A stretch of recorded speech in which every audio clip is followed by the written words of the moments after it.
Lo que me trae en particular hoy es una historia bastante, para mí, llamativa, que es un pueblo que hoy está en Uruguay, que en Uruguay se conoce como Villa Soriano, y que según ellos, y con bastantes fundamentos, dicen ser el pueblo más antiguo de Uruguay.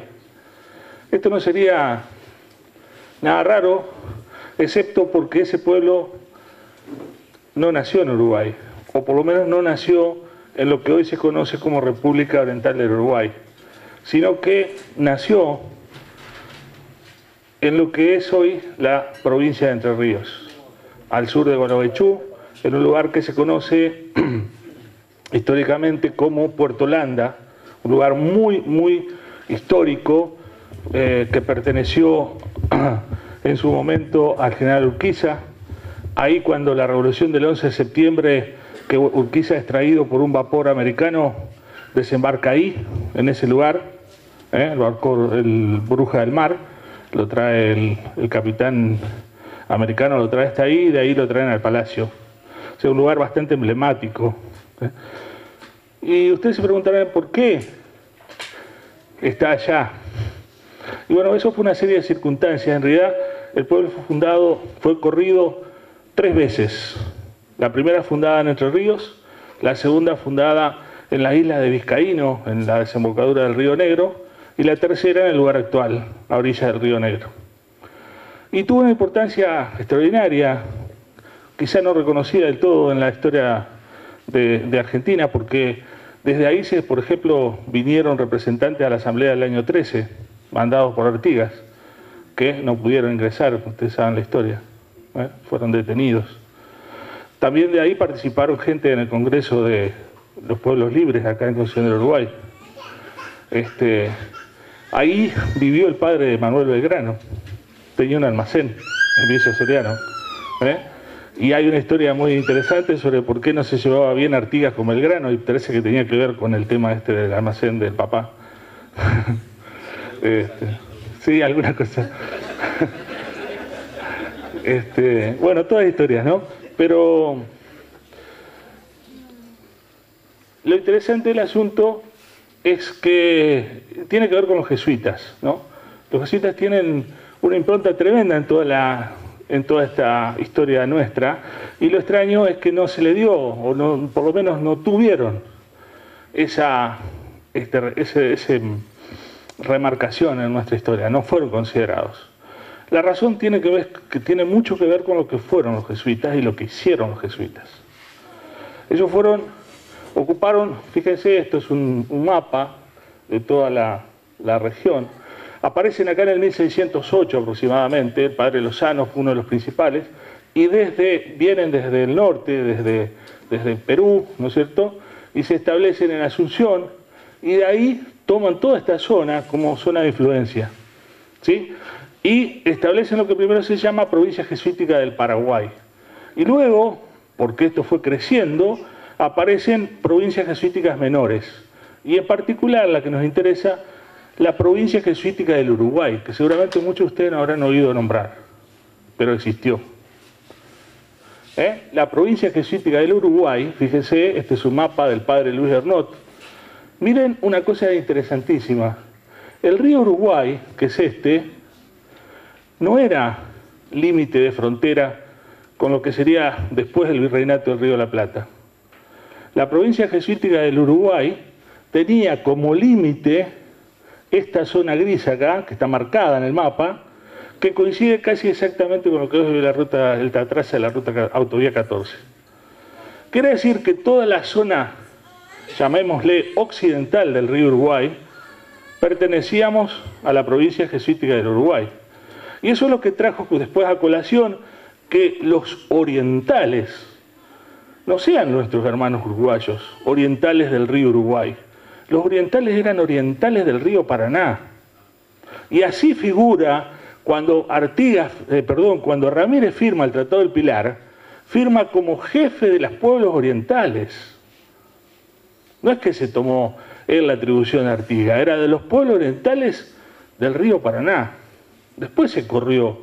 El río Uruguay nunca fue una frontera, jamás. El río Uruguay era una zona de paso y tenía innumerables pasos a pie. Muchos los conocemos, Paso Paysandú, Paso Vera, Paso de las Gallinas hacia el sur.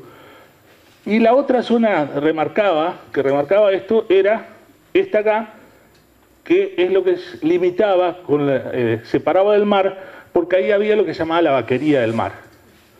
¿Qué era esto? Millares de vacas que se habían reproducido a raíz de hernandarias que las introdujo en la isla del Vizcaíno y después se quedaron sueltas y repoblaron toda esta zona. Acá en Entre Ríos y en Uruguay llegó a haber casi 1 millón de vacas sin dueño y que después dio origen a una fortuna bastante interesante de comentar. Bien, entonces las provincias jesuíticas se fueron dividiendo, la de Paraguay, que fue la original, aparece Uruguay, como les dije recién, y Tape. Tape es una palabra que usamos frecuentemente, despectivamente, para nombrar a alguien indígena. Bueno, significa literalmente guaraní, Tape, y era la provincia norte, lo que sería hoy Río Grande do Sul. Una cosa, para quedar claro, los jesuitas eran una orden religiosa, pero con una raíz militar. Esa raíz militar a ellos los forma, no solamente en el sentido de la autoridad y el manejo, sino también le da un montón de otras prerrogativas. Por ejemplo, en su mayoría eran gente con doctorados, doctores en filosofía, doctores en letras, cosa absolutamente agarrada de los pelos con los sacerdotes que traían los españoles, que en general eran iletrados.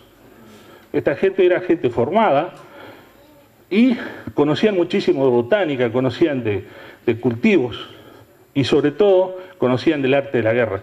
La mina de Famatima, tan famosa ahora en Chilecito, la manejaron ellos alrededor de 1730 aproximadamente.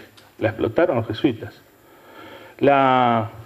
Por ejemplo, lo más grandioso fue toda esta obra que se hace acá en Misiones, 30 ciudades, de cada más o menos 5.000 habitantes cada uno, son 150.000 habitantes, 1720, 1730, Buenos Aires no llegaba a 10.000.